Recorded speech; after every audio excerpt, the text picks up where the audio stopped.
Shalom, shalom, bien-aimés de Jésus, soyez bénis, soyez bénis. Alors, dans Matthieu 13, les versets 1 à 23, Jésus donne une célèbre parabole, la parabole du semeur. Il y décrit 4 tableaux, dont le premier est au verset 4, et il révèle la semence le long du chemin. Cependant, au verset 19, Jésus donne l'explication de cette parabole, et notamment du premier tableau. Il dit « Lorsque quelqu'un écoute la parole du royaume et ne la comprend pas ». Alors, il a été expliqué dans une méditation précédente que la parole du royaume, c'est la parole prêchée, méditée, et donne le pouvoir d'eux. Lorsque quelqu'un entend la parole qui va lui donner le pouvoir d'eux, maintenant il est dit ici qu'il ne la comprend pas. La conséquence est que le malin lui vole la semence et celui-ci au final ne reçoit pas le pouvoir qu'il aurait dû et ne portera pas de fruits en fin de compte. Alors ce qu'il faut élucider, c'est ce que signifie de comprendre la parole. Eh bien, comprendre ici vient du grec suniemi, qui veut dire adapter sa perception avec la chose reçue. À partir de cette définition, on observe que la question de la compréhension se situe à 2 niveaux, au niveau de la volonté et au niveau de l'intelligence. Déjà au niveau de la volonté, adapter sa perception à la chose reçue, c'est accepter de changer sa façon de voir ou embrasser une autre façon de voir. C'est comme une forme de soumission ou d'obéissance. Il faut rappeler que dans le deuxième tableau de la parabole, au verset 20, celui qui reçoit la parole dans un endroit rocailleux, il l'accepte. C'est écrit, il la reçoit aussitôt avec joie. Recevoir ici, c'est lambano qui veut dire prendre. Donc, celui qui ne comprend pas la parole n'adapte pas sa perception à la chose reçue. En fait, il ne reçoit pas la parole, il refuse de prendre. Bien souvent, quelqu'un raisonne avec la parole de Dieu parce que celle-ci heurte sa sensibilité. Beaucoup de disciples ne sont pas prêts à renoncer à certaines choses quand la parole le leur demande.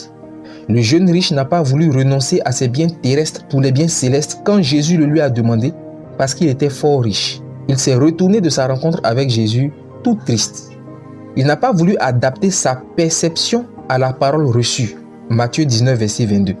Pourtant, cette parole qui t'est annoncée et qui te demande de renoncer à toi pour t'approprier sa perception transporte le pouvoir de délivrer, d'exaucer, de bénir, etc. Et voilà comment tu peux te retrouver exposé à la parole de Dieu sans avoir de résultat.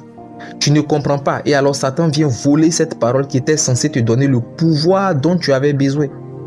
Il y en a qui ne veulent pas adapter leur perception par orgueil. Ils discutent même sous fond de textes bibliques pour expliquer qu'eux aussi connaissent la parole de Dieu. Alors que c'est Dieu qui les interpelle parce qu'il veut leur donner le pouvoir d'eux.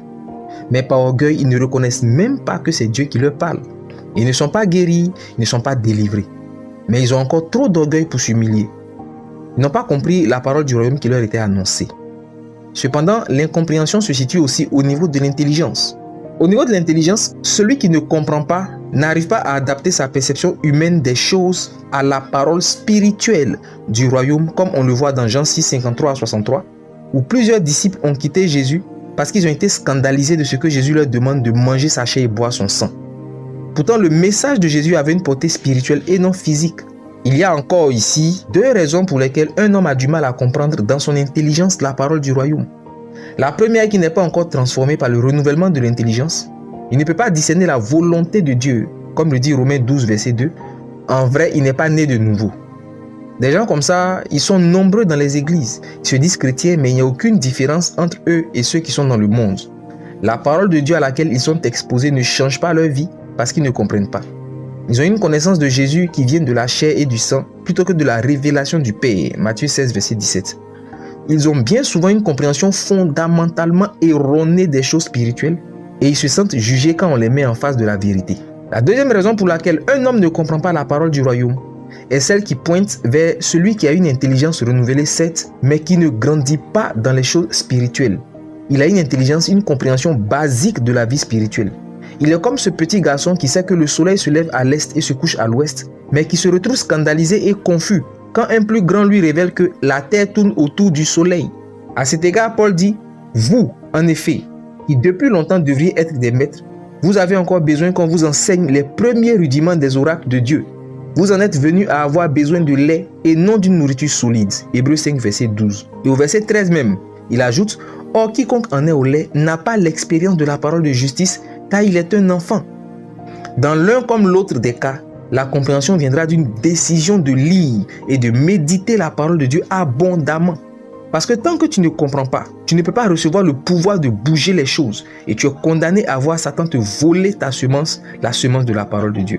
Alors je prie pour toi, au nom de Jésus, que cette méditation brise les raisonnements, éclaire, crée le réveil dans la vie de quelqu'un. Reçois le Saint-Esprit au nom de Jésus.